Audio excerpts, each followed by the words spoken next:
First Take is brought to you by Goodyear, tires with a strong tradition of superior performance. And Geico, 15 minutes could save you 15% or more on car insurance. Get up for College Game Day, built by the Home Depot, Saturday morning live from Clemson, South Carolina. It all starts at 9 Eastern on ESPN and on Watch ESPN. This will be the second all-time meeting between five-time MVP Peyton Manning and 2012 MVP Adrian Peterson. Manning's Colts defeated Peterson's Vikings 18-15 in Week 2 of 2008. Manning threw for 311 yards and a touchdown, while Peterson had 29 rushes. Wow, that's a lot, for 160 yards. In the past 7 seasons, these two have taken home 4 NFL MVP honors, despite each of them missing most or all of one season. Very, very impressive. Stephen A., who wins this weekend, Peterson or Manning? Well, I think Manning wins this game because Manning doesn't have to go against his defense on a Sunday afternoon. Adrian Peterson, Minnesota got bright after giving him the ball just 10 times in the first game. They've given him the ball 49 times over the last 2 games. Got a 134-yard performance against the Detroit Lions and rushed for like 126 last week against San Diego. And obviously Teddy Bridgewater keeping the turnovers to a minimum, so the Vikings deserve respect for that. But Peyton Manning is Peyton Manning. Still got Emmanuel Sanders, still got Demaryius Thomas, okay? His running game's got to step up with C.J. Anderson and Ronnie Hillman. They got to run the football. They're only 18th in terms of their passing offense. But that Denver Broncos defense, Skip, they're the 3rd-ranked defense in the NFL. They are number 1 against the pass, number 6 against the rush. DeMarcus Ware got 3.5 sacks. Okay, you look at this secondary with Akeem Talib and Chris Harris. Chris Harris is a guy that's been on our show. He is big time, and we all know what Akeem Talib can do when healthy. His durability is always a question mark. His ability is never a question. You combine that with the rest of the defense, the way Von Miller is going after the quarterback, DeMarcus Ware is going after the quarterback, the way they're playing as a unit. I don't see Adrian Peterson being able to do what he's done the last 2 weeks against this defense, but I see Peyton Manning being able to do that against the offense. Completely for agree. his offense against Minnesota defense. I'm all Denver in this game, and Adrian Peterson will not go for 134 or 126 against this defense in that city. And I'm still in awe of all this Peyton is done talk. Peyton has lost it. He's lost his fastball. He never had a fastball, and he's still Peyton. He doesn't even have a run game now, and he's playing at an extremely high level. I like him against Adrian Peterson in this game. I like him in the mile high, too. And I think the run game gets going, just like Justin Forsett did. You love that. You love when I side up with you. It means good things for Skip Bayless. Not really, but Stephen A., enjoy the weekend. Good to see you. Skip, you too. See y'all on Monday. Have a fantastic weekend. Be safe. Joining us now on the phone is Cowboys corner Orlando Scandrick. Orlando is currently rehabbing from the knee injury he suffered late in training camp. Since 2013, he's led all Dallas defensive backs in interceptions and sacks. Orlando, thank you so much for joining us. Man, thanks for having me. I'm sorry I couldn't be there with you guys today in person, in the flesh. It's okay. What happened? What happened? What's the deal? Just rehabbing. I'm just trying to, do whatever I can to recover and regain the form that I was in before I got injured. All right, understood. I guess that's a little more important. But let's get into it. So your boys lost last week at home to the Falcons. Julio Jones had only 3 catches in the first half, and then he went off in the second with 9 catches for 137 yards, 2 TDs. Orlando, what happened to your Cowboys defense last Sunday? I think we just let it get away from us. I think we kind of had some technical errors, but you know what happens. That game's behind us. The boys are looking forward to this Sunday, and I'm looking forward to watching them.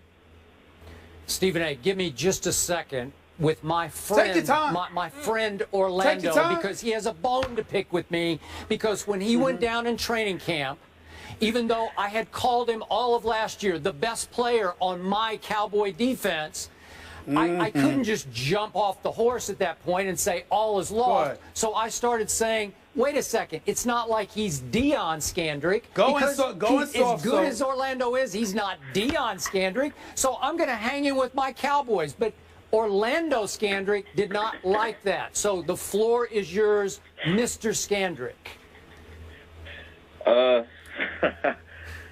Skip, I ain't too upset with you, but thank you.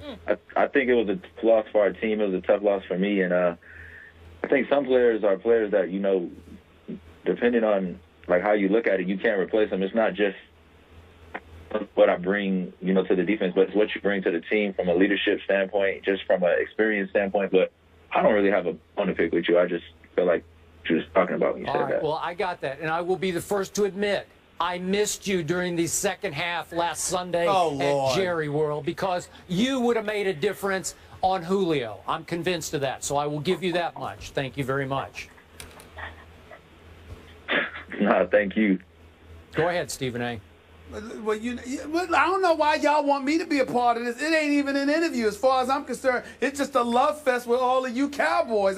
Look, Orlando Scandrick, you can play. You're a friend of the show. You know I got love for you, bro. But I have no love for your team. I think y'all are average. Even though you've got elite talent, somehow, some way, something will happen to get in the way. I'm sad, very much so, in all seriousness, that you got hurt. And I don't root against you individually, and neither my boy Dez, because I love me some Dez Bryant.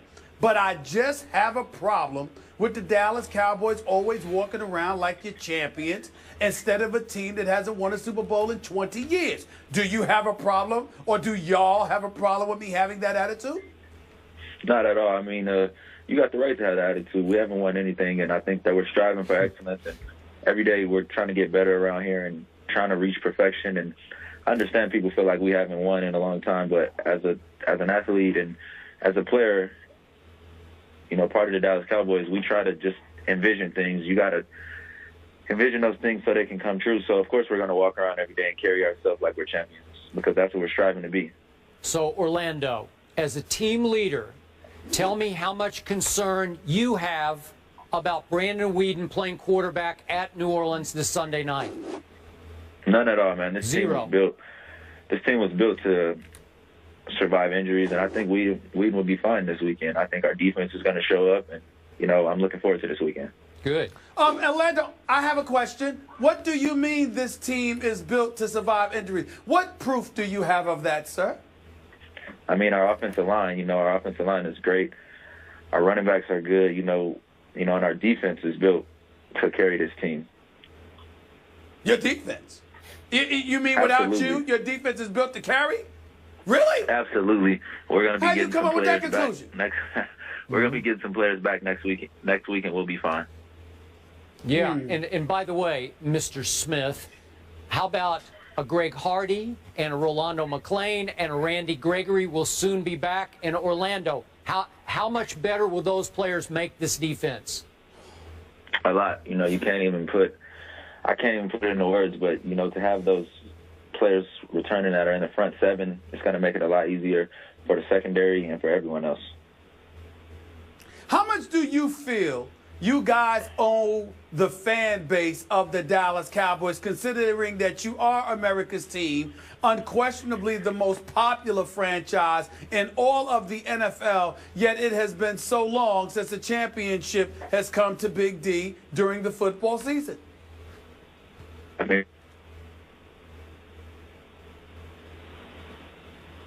lose him? Orlando. Hello? I think we might have lost Orlando.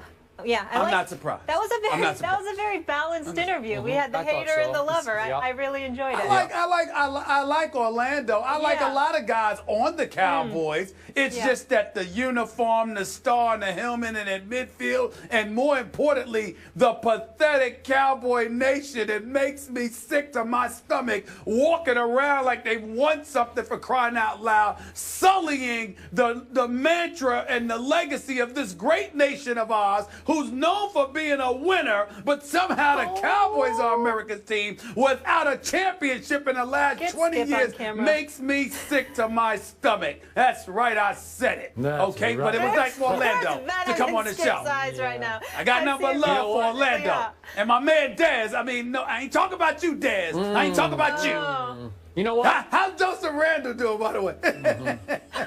Wait, the guy who touched the ball the first 3 times and nearly scored all 3 times? That guy? You know what's going on here?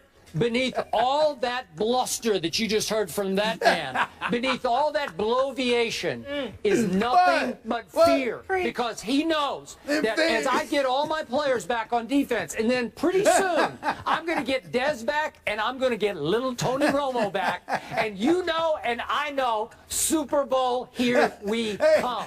You know it and I know it, and you are scared to death of it. Hey, Skip, say those names again, because you said those names and then said if when they get back, you're assuming they're going to stay back. You sure? They will stay back. Are you sure? Yeah. They'll stay back, stay in your psyche, and they will haunt you from about December on.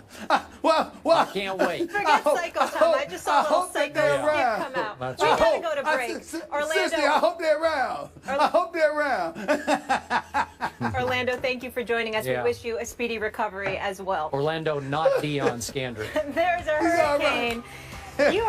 He's out of control today. Yes, he is. Headed towards the East Coast this weekend, but as of right now, Philly and Washington are still scheduled to play Sunday. We'll discuss that after the break. Stephen A.'s having a good old time.